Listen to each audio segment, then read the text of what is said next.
a one-year ban seemed appropriate together with a fine. Shannon, what's your take? Was this penalty enough? No, but I will commend Commissioner Silver, who I believe is the best commissioner going right now, Skip, that they made a decision very quick, although I don't agree with it. Because had this been the NFL, they'd still be investigating and coming up with punishment. And we'd be somewhere in 2020 before we got a decision. That's correct. Skip, let me ask you this.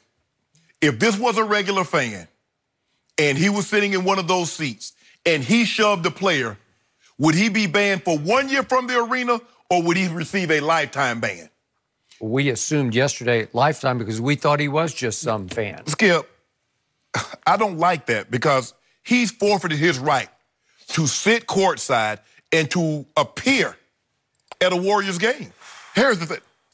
Fine of $500,000. Skip, that's 0.2% of his net worth. Let me put this in context for people at home. If you have a $100,000 net worth, which is the 50th percentile, that's a $22 fine. They fined him $22. You did some homework. Yeah, Skip, because I'm upset with this. That's second level. When Ron Artest went into the stands, it cost him $5 million. It cost Steven Jackson $1.7 million. That's true. It cost Jermaine O'Neal $4 million. Skip, I don't even believe he should have to divest his shares in the team or however much he owned. But you can't come back to a Warriors game even when they went to the Chase Center. So if you want to own a $50 million home that you can never go inside, you can just drive by it, what do you think he's going to do, Skip?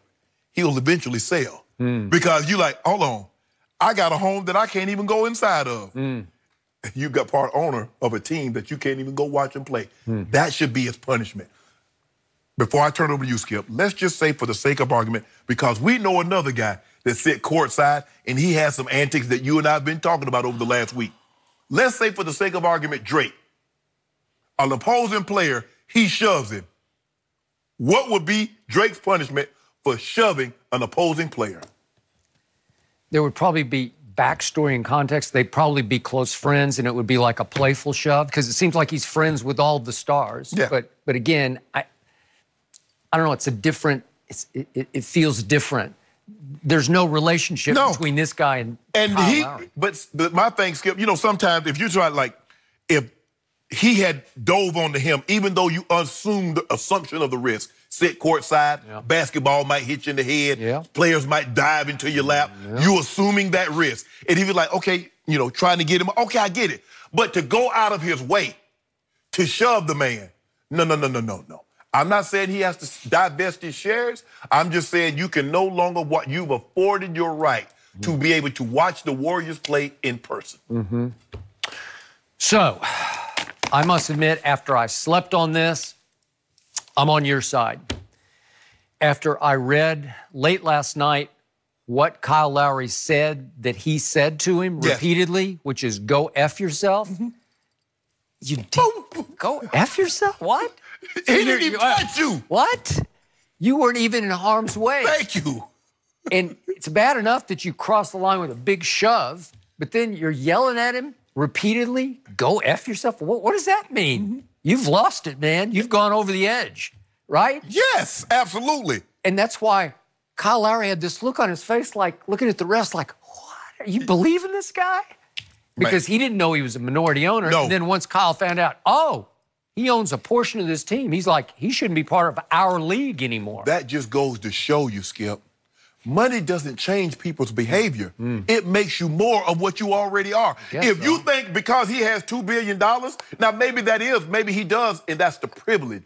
And maybe that's why he didn't get, because you and I both know, Skip, if a fan would have, just a normal fan that works hard, not to say that he doesn't, but raking and scraping to go sit at a game and watch it, and he shoves a player, he's not ever coming back to that arena again. They banned the fan in Utah that said what he said to Russell Westbrook. I got it. But this guy gets a 1-year ban? This is hypocrisy at its height. And to your point, $500,000 is like pocket change. It's a $22 fine to somebody that's making $100,000. Well, it is.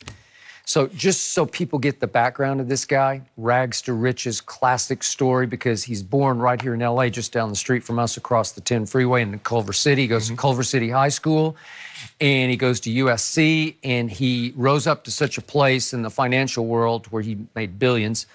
that in 2015 he was asked to speak at a graduation ceremony for USC athletes. So his status at USC was elevated, but he had donated millions of dollars to USC. Yes. So this is this guy who then he made so much money, then he was able to buy that little chunk of, and it's not a huge chunk, but it's a significant chunk. And they need to stop saying investor. Okay. Yeah. He is an owner. No, he's an owner. He owns a portion. So Jerry Jones is an investor into the Cowboys, huh?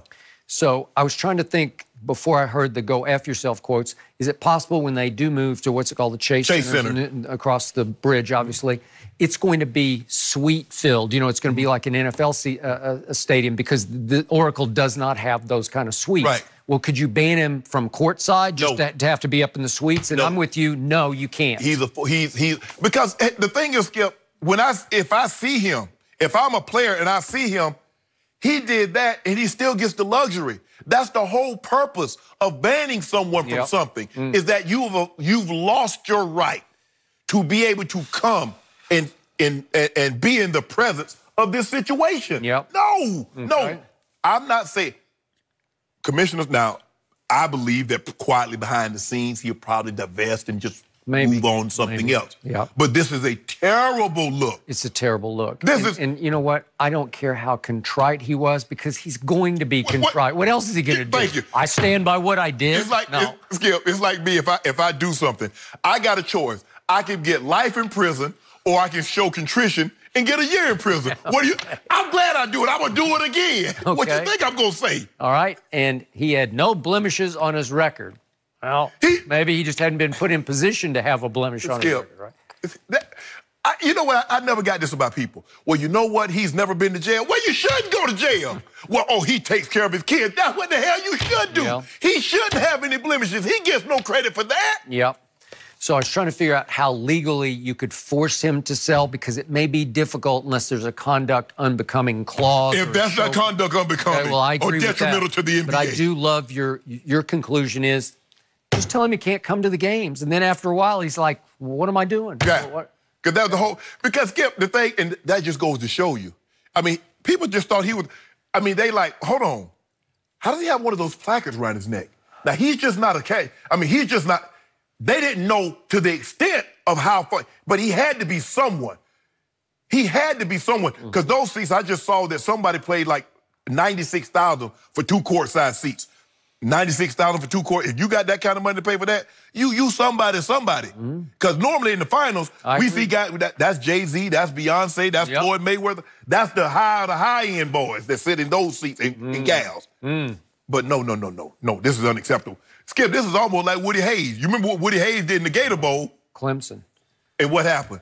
They said, Woody, we appreciate everything that you've done. But you got to go. For those who don't remember, he shoved an opposing player on his He called him, he intercepted the ball in the Gator Bowl. And tried to club him. It'll be interesting to see if LeBron comes out and has anything further to say about you see the LeBron? NBA players. Skip, that's the guy. Bron. He pops up and says, remember me? I'm still here.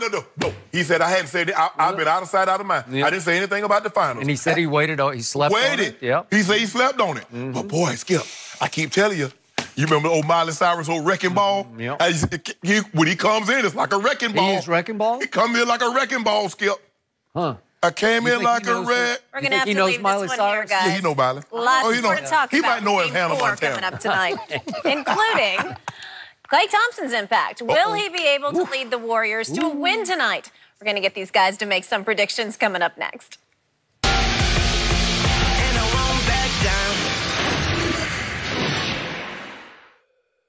Brooks Koepka looks to continue his dominant majors run at Pebble Beach. The defending champ getting hot. What a shot! Where he takes aim at a historic 3rd straight U.S. Open title. It's like a man on a mission. The U.S. Open begins Thursday at 12:30 Eastern on FS1 and 7:30 Eastern on Fox. I found a place in my heart.